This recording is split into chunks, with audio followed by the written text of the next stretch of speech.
सुधार पर बनी कमेटी को सुप्रीम कोर्ट का आदेश। कमेटी 30 सितंबर तक केंद्र को रिपोर्ट दे, पेपर में हेरफेर से बचने की व्यवस्था सुझाए। कमेटी स्टैंडर्ड ऑपरेटिंग प्रोसीजर बनाए।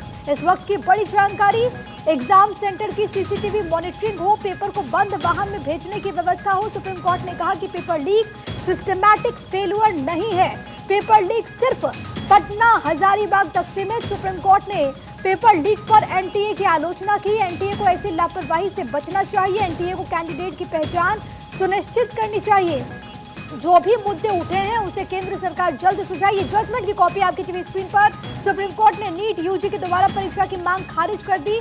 मेरे साथ मेरे सहयोगी सुमित इस वक्त कनेक्टेड है। सुमित, कई बड़ी बातों का जिक्र सर्वोच्च अदालत की तरफ से कहा गया और सबसे अहम ये कि एग्जामिनेशन के लिए एक एसओपी बनाए। आज कोर्ट रूम में क्या कुछ कहा गया, क्या कुछ हुआ? देखिए, सीजीआई डीवाई चंद्रचूड़ की अध्यक्षता वाली पीठ ने फैसला दिया है। करीब 40 याचिकाओं का निपटारा करते हुए विस्तृत फैसले में सुप्रीम कोर्ट ने एक बार फिर से अपनी बात को दोहराया है कि परीक्षा जो है वो पूरी तरह से प्रभावित नहीं हुई थी। परीक्षा की गरिमा जो है वो पूरी तरह से प्रभावित नहीं हुई थी। इस बात को एक बार फिर से सुप्रीम कोर्ट ने खारिज कर दिया है कि देश भर में सिस्टमैटिक तौर पर पेपर लीक की घटना नहीं हुई थी। ये एक तरह से साफ है। हालांकि सुप्रीम कोर्ट ने माना है कि पटना और हजारीबाग में पेपर लीक की ही घटना हुई थी और इसीलिए हमने सिर्फ 2 जगह के आधार पर हमने पूरे देश में जो है वो परीक्षा को रद्द नहीं किया था। यही एक वजह थी।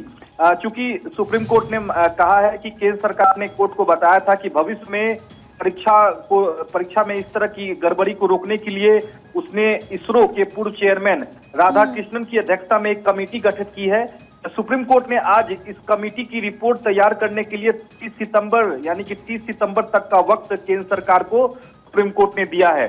इसके अलावा सीजीआई ने कहा है कि हमने अपने आदेश में इस निष्कर्ष निकाला है कि हमने सरकार की ओर से नियुक्त कमेटी के काम का दायरा तय किया है और इस दायरे में एग्जाम सिक्योरिटी स्टैंडर्ड यानी कि एसओपी तय करना होगा और एग्जाम सेंटर पर जो है वो तमाम तरह की सुरक्षा व्यवस्था की जाएगी।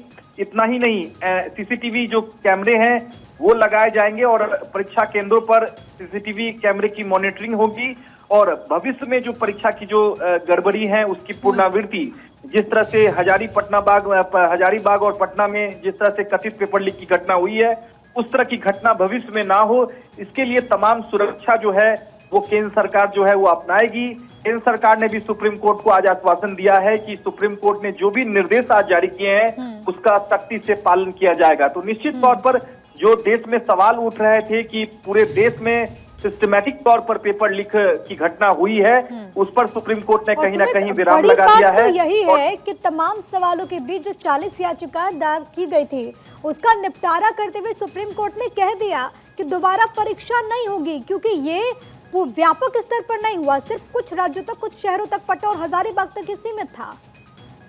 जी बिल्कुल प्रिया, आपने सही कहा। कोर्ट ने कहा है कि हमने परीक्षा को रद्द इसलिए नहीं किया, इसके पीछे की वजह सुप्रीम कोर्ट ने बताई है कि सबसे बड़ी बात तो सिस्टमैटिक पेपर लीक की घटना पूरे देश में नहीं हुई है। दूसरी बात यह कि परीक्षा की जो गरिमा है वो प्रभावित नहीं हुई है और सिर्फ पटना और हजारीबाग में जो घटना हुई है वो पेपर लीक की घटना हुई है। क्योंकि इस मामले की सीबीआई जांच कर रही है तो महज 2 जगहों पर पेपर लीक के आधार पर पूरे देश में 24 लाख बच्चे का जो पेपर है वो दोबारा कराना ठीक नहीं होगा। ये सुप्रीम कोर्ट ने अपने फैसले में कहा है। सबसे अहम बात है कि जो कमेटी केंद्र सरकार ने जो कमेटी के नाम सुझाए थे उसको सुप्रीम कोर्ट ने हरी झंडी दे दी है। कोर्ट ने कहा है कि जो कमेटी रिपोर्ट तैयार करेगी वो 30 सितंबर तक जो है कमेटी रिपोर्ट तैयार कर ले। दीजिएगा कि कोर्ट की तरफ से कमेटी को कहा गया कि 30 सितंबर तक केंद्र को रिपोर्ट दे। इस रिपोर्ट में क्या कुछ होगा? क्या ये ओवरऑल तमाम एग्जामिनेशन को लेकर के जो एसओपी की बात कही गई है उसको समाहित किया जाएगा इस रिपोर्ट में?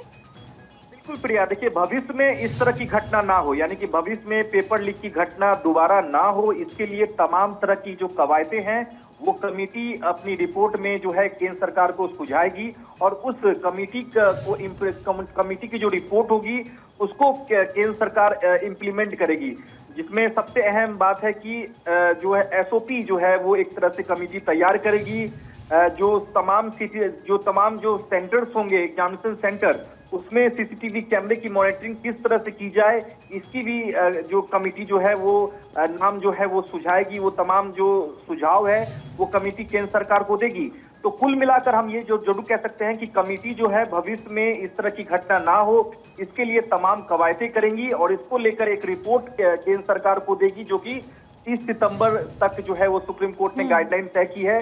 और इस कमेटी की रिपोर्ट को इम्प्लीमेंट जो है वो केंद्र सरकार आगामी परीक्षाओं में करेगी। तो निश्चित तौर पर एक बड़ा साफ तौर पर सुप्रीम कोर्ट ने अपना फैसले में कह दिया है कि परीक्षा की जो गरिमा है वो पूर्ण रूप से प्रभावित नहीं हुई थी और इसी वजह से हमने परीक्षा को रद्द नहीं किया है और दोबारा परीक्षा कराने की जरूरत नहीं है। तो निश्चित तौर पर 40 जो याचिका थी उसका निपटारा करते हुए सुप्रीम कोर्ट ने एक अहम फैसला जो है वो दिया है। सुमित, एक सवाल ये भी उठता है क्योंकि ये तो कहा गया कि बहुत बड़े स्तर पर ये नहीं हुआ, लेकिन सबसे बड़ी बात है कि जिन दो शहरों का जिक्र हो रहा है, पटना और हजारीबाग, अब वहां पर आगे क्या?